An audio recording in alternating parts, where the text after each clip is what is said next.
Welcome to the Volleyball Q&A podcast, where we dive into Facebook, social, and online forums and take your direct questions to try to tackle the crazy journey that's prep volleyball. I'm really excited about today's episode. It happens to be a really emotional topic, and a hot topic at that, especially 2/3 of the way through the season. Again, thanks to the advancement that is AI, I'm going to go ahead and just proceed with the question so we can jump right in. So here is a dramatic reading of this week's question. How do parents deal with playing time complaints? I'm not the one complaining, but new family to our club after first tournament, adamant about not paying money to only have their child play for a short amount of time and didn't serve, etc. I understand where they are coming from, but it's hard to hear it when I think the coaches do a great job. This has to be every parent's worst nightmare in terms of shelling out the dollars that we do, the money, the resources, the time, and then all you end up doing for the season is a United States tour, watching your kid on the sidelines of various different cities at qualifiers. So what in the world are you supposed to do when your kid is not getting any playing time? I'm going to present 5 different things that I think are going on here, and there are a ton of other options out there or possibilities that could be why this is going on. But these are the ones that I find most. And number one actually covers 80% of the issue that I've seen on teams that we have been on in the past. This one is really tough and it takes a lot of introspection. But the big question is, are you taking responsibility for getting better? In my experience over the years, most of those that have issues with playing time really haven't been putting in the effort outside. They expect the club or the coach at this particular year to do everything to get their player ready. And if that doesn't happen, the knee-jerk reaction is to begin a teardown campaign and go after the coach or even players on the team. When there's a player in front of your kid that's on the floor, we tend to put on parent goggles a lot of times and look at the other kid and find ways to pick apart their game or point out their shortcomings in an effort to try to find a way to justify our kid being on the floor. And we spend lots of time trying to figure out why. And we expend a ton of energy trying to sort through what those reasons are. The danger here is that taking that approach without fail, your kid, other kids on the team, and other parents will hear the words coming out of your mouth. And one of the most destructive things you can do to team chemistry is to start planting seeds in your child's mind because they start taking those to practice and then they start parroting those words to other players on the team. That starts divisions. It starts creating factions, and it starts turning into an us versus that player, us versus the coach mentality. There is no easier way to sink a team than to start creating those factions. I can say in 8 or 9 years that we were involved in club volleyball, I never was on a team where there wasn't at least one of those parents. There was always one that put on the parent goggles, tried to unjustly validate that their child should be playing over another, and put the wishes of themselves over the team. In some years, the culture of the team was strong enough that that player ended up being pushed to the side. In other years, the coach or the culture wasn't strong enough, and that faction would actually gain ground, and the team would invariably underperform. Unless you're on an under-14s developmental team, it is not the responsibility of the coach to improve your child's performance. Their job, especially as the teams get older and more competitive, is to field a team that wins at a national level.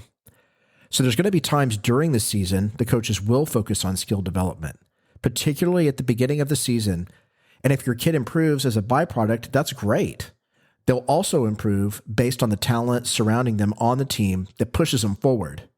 But as the season progresses and there are 2 practices a week, each 2 hours, there's not enough time to stop down and address individual performance issues with every single player.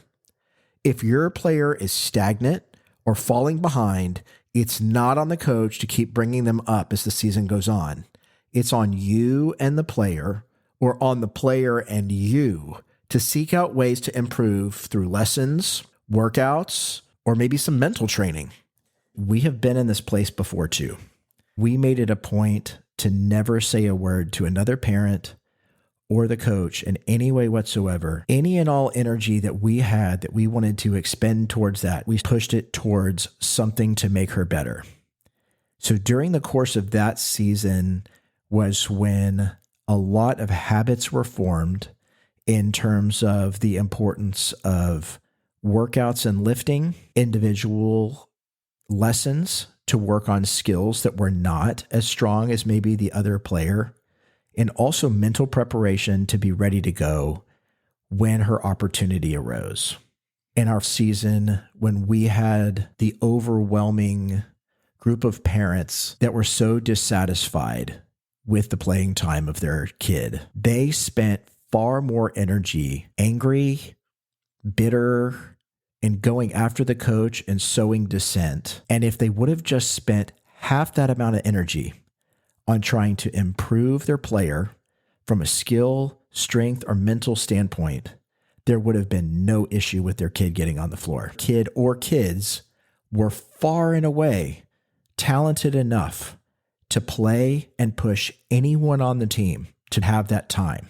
Instead, they spent so much energy and wasted so much of their time on trying to tear down other players and tear down the coach. It ended up being a waste of everyone's time and such a disservice to the girls at the end of the season.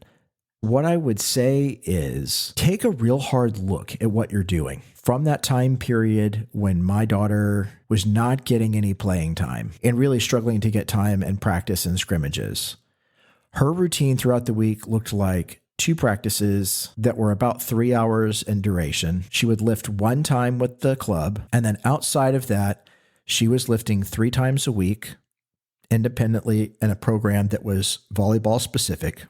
She was doing lessons 2 to 3 times per week, and she had at least 1 to 2 mental training sessions with a sports performance coach. And all of those things were things that she did in order to ensure when she reached the following season that there's no way she would not be on the floor.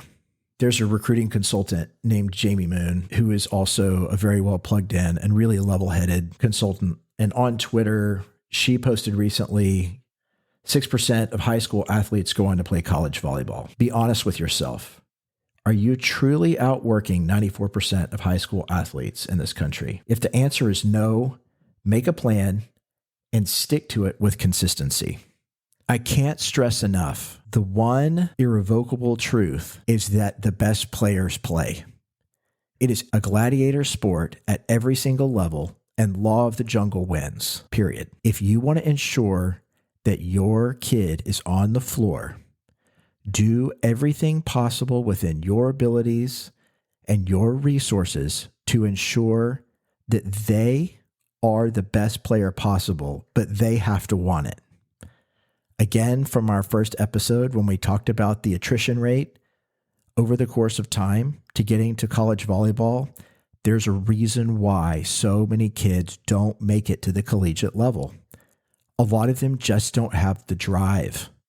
And if they don't have the drive, you can't place that blame on the coach. There are kids that work very hard, and many of those are the ones that actually reach the collegiate level. There's a pretty popular saying that goes, hard work beats talent when talent doesn't work hard. This attributed to Tim Notke, a high school basketball coach, and it was made popular not too long ago by Kevin Durant. That's true.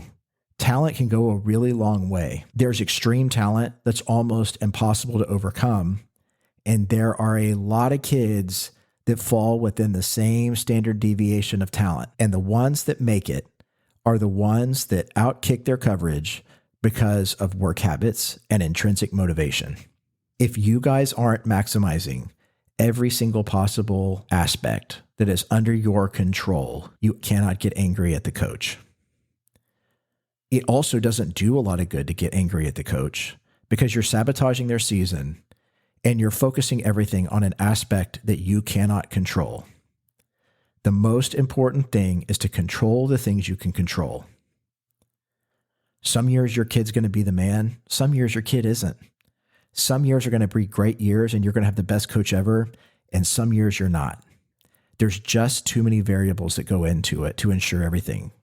So much of that comes down to parent dynamic, how well the girls get along, who's motivated, what the team chemistry is, how the pieces fit together. It's not just about accumulation of talent, and it's not always about who's necessarily just the best players, but learning how to be a great player, coachable, attitude, make yourself physically strong, and more importantly, get after it in the weight room to prevent injuries so you're available, and then work on your skills.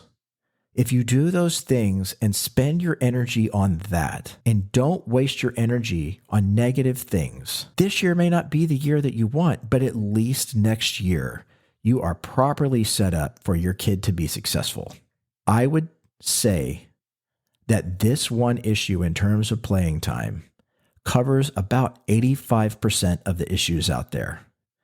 And the best thing you can do is take your parent goggles off, have a real look at your kid, and then take that energy and put it towards lessons with someone that believes in your kid, but can also push them. They need to hear positive things and they need to hear belief, but they need to hear honesty. Get your kid fit. Make them bulletproof. Make them injury resistant so they're always available for when the time comes. And teach them how to approach the game rightly so when they have an opportunity, they can seize it. One more quote just to wrap this up. On February 27th, 2023, Coach Kirsten Booth, who's the head coach at Creighton, again, amazing coach, one of the good guys that's doing phenomenal things and reaching heights with the right kind of players and the right kind of program, tweeted this: "Athletes, remember that sometimes you're doing everything right. There just happens to be a player who's better than you right now. Stay the course. Be a great teammate and wait for that opportunity to come. It doesn't always come, but often it arrives when you least expect it. So be ready." All right, I promise the next ones will be shorter than that one. That one really covers so much that I just feel like it's important to give it that due in that amount of time. Number 2 is your kid's a vibe player. What does that mean? That's a tough one, and it's pretty nebulous. There are just some players that can emit a vibe or energy on the court as to where they are internally. Their feelings, their emotions, control, intimidation, all of those things can come out in a big way. And you can look at them and tell if they're controlling the game or the game's controlling them. You can tell the minute they get on the floor where they are, and everybody can just feel it. Setters feel it. Hitters feel it. Everybody feels it and knows where they're at. And if the vibe is self-doubt, if it's a lack of confidence, if it's frustration, if it's negative for any reason, they're so strong in terms of the way they emote on the court that it can become infectious quickly and it can cost you a set in no time. In that kind of scenario, coaches have to be careful when they're putting those kinds of players in the game, because almost regardless of their skill level or athletic ability, they can be highly unpredictable. And it's sometimes better to just leave them off the court rather than introducing that emotional roller coaster up and down that'll have to be dealt with or managed throughout the tournament.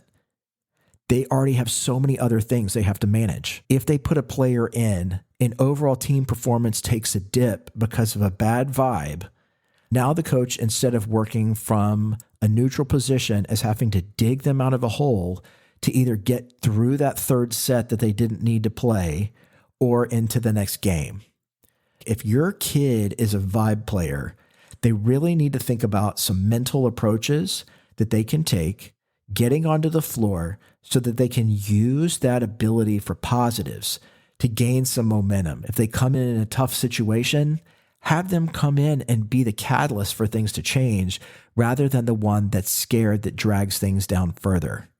You just have to be really careful with these kinds of players.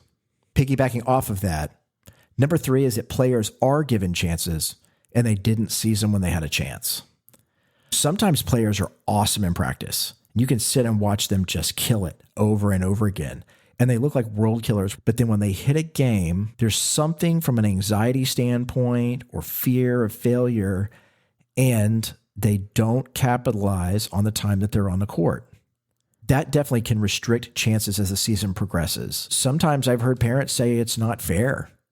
Like their kid will get put in a situation that's really tough. You might have an outside hitter that's struggling to pass and they make 2 or 3 errors in the second set, and then all of a sudden your kid has to go in. And it's really hard to pass a ball when you've been sitting on the bench for a set or two and you haven't touched a ball since warm-ups. And all of a sudden, all eyes are on you. The other team's on a 2 or 3 point run and it's got to stop. And you know the minute you hit the court, their coach is calling your zone. I 1,000% understand that this is a difficult and almost impossible situation, but understand that in the flow of the game, if the other player has made 2 to 3 serve receive errors and then yours goes in and shanks 2 more, that's a 4 to 5 point run, and that can sink your entire set. I've been there. I've watched my daughter deal with it. She wasn't used to being in that position. And when it was her time at the beginning, she failed. She would come in and just shank the first ball that was served to her. She went from being a proficient player in serve receive the year before, almost not being able to pass a ball, period.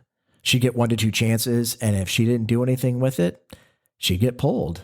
And we couldn't get angry at the coach. Even though it was an impossible situation, it was her job. It's what she was dictated to do. And if she wanted more opportunities, she had to be able to take control of those situations and do what she needed to do when the time came. And then as trust built, she'd be able to get more spots.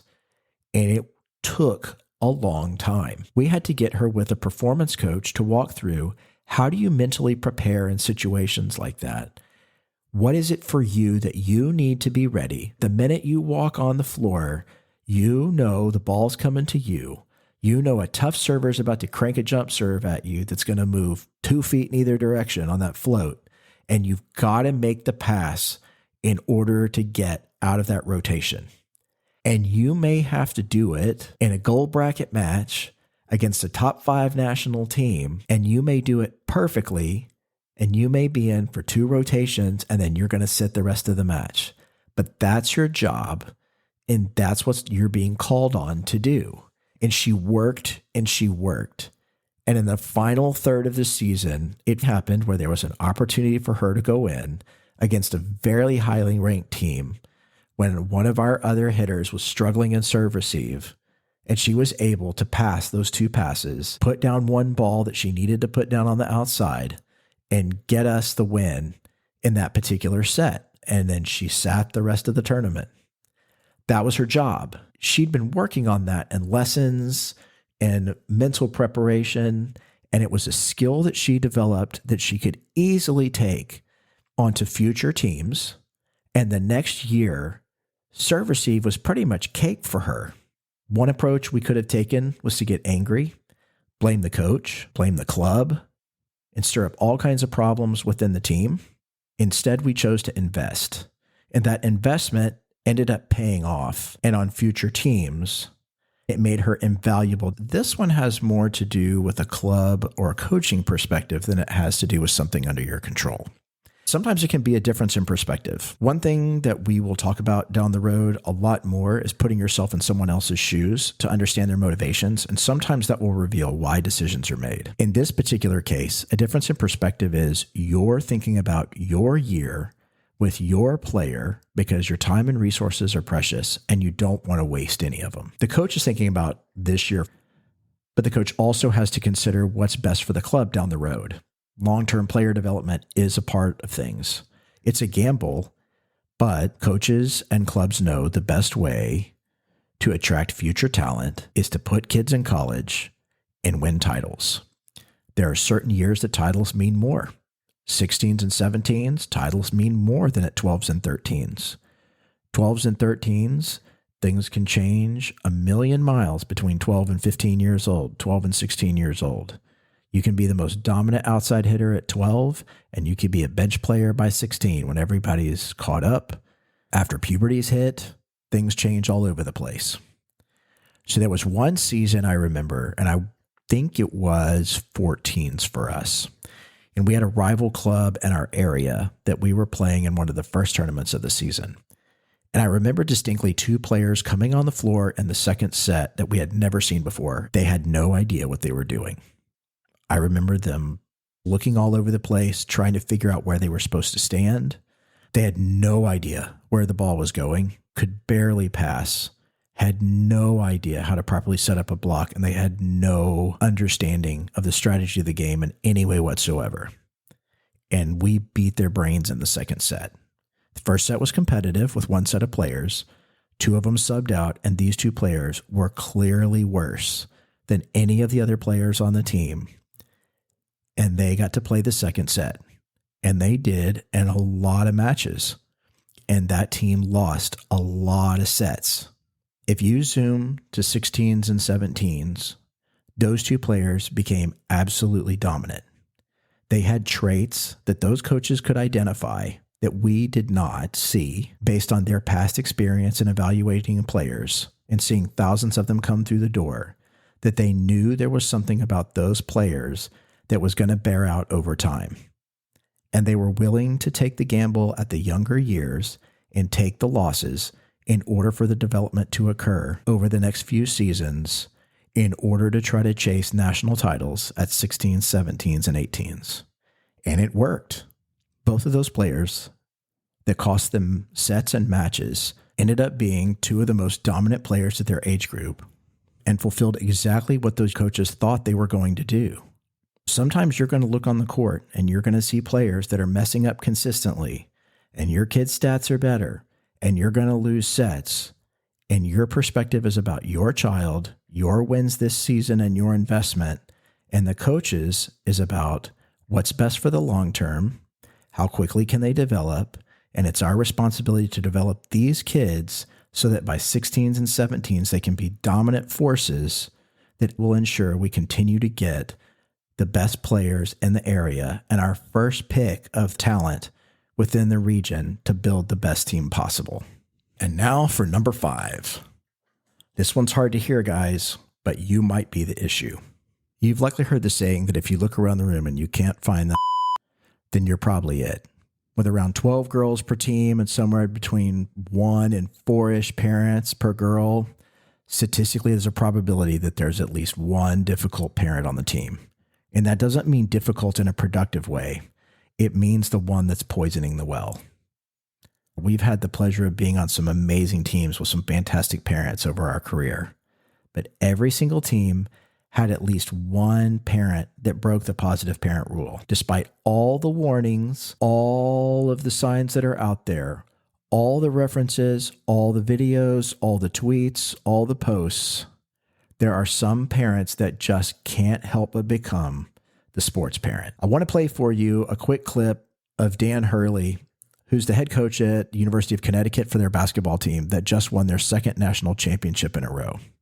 And one of the things that is coming up more and more right now in terms of recruiting is character. Not just the character of the player, but the character of the parents. What does the family culture really look like?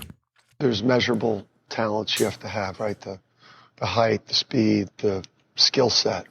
But we spend a lot of time really focusing on the parents. The parents? Yeah, on the parents. Are they going to be fans while they're on campus of their son, or are they going to be, or are they going to be parents? Are they going to, hold them accountable, have an expectation that when something goes wrong, that it's not the coach's fault, that it's their son's got to work harder, he's got to do more, he's got to earn his role.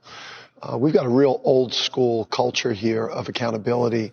I'm an old school coach in terms of the tone I take with my players in practice, the expectations with effort, the focus on winning and we over me.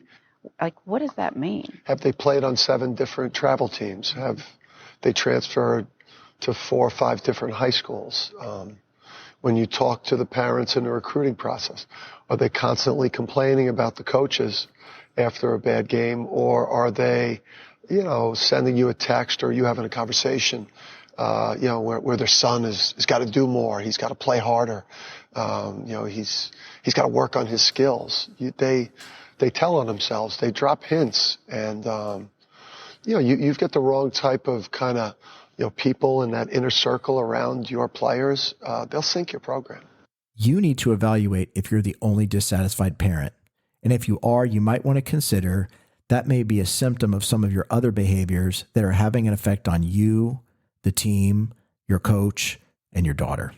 I'm not saying the coaches are outright vindictive. What I am saying is that we all tend towards things that make our lives easier. And if you're difficult to deal with for the coach, staff, or the club, you may be getting pushed aside subconsciously just because it makes everyone's life easier. And this affects your kid too. That also doesn't mean that you shouldn't stand up for your kid. You're really their only true advocate that has 100% their best interest in mind. But you have to be fair, you have to be balanced, and you have to be level-headed. And if this is your third club in 4 years and it keeps happening, you have your answer. You have to understand that if you're difficult to deal with and the talent level just isn't there or it's close, you're going to lose. They are not going to make their lives more difficult or more complicated having to deal with you.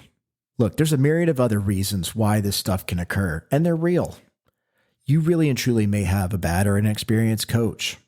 The player-coach personality dynamic may just not mesh very well. There can be politics for sure. There can be prior relationships. You may have made a bad choice on the team where your kid was the third outside hitter, the third middle blocker.